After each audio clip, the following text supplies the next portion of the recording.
ওই নবীর মেয়ে ফাতেমার দিকে তাকাইয়া দেখো, ইন্তেকালের আগে গো মা ফাতেমা ডাক দিয়া কয়, স্বামী মক্কা মদিনার কোন মানুষ আমারে দেখে নাই, আমি লম্বা ছিলাম না বেটে ছিলাম, আমি খাটো ছিলাম না মোটা ছিলাম না চিকন ছিলাম, কেউ আমারে দেখে নাই। জীবদ্দশায় যেহেতু আমারে কেউ দেখে নাই, মরার পরেও যেন কেউ না দেখে আমারে, আমার লাশটা যেন দেইকা মন্তব্য করতে না পারে।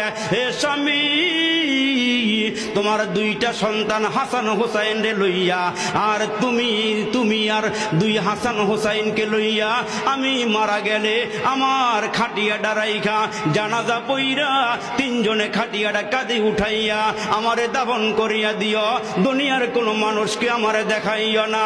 হযরতে আলী ডাক দিয়া কয়, ফাতেমারি খাটিয়া বহন করতে 4 জন লোক লাগে।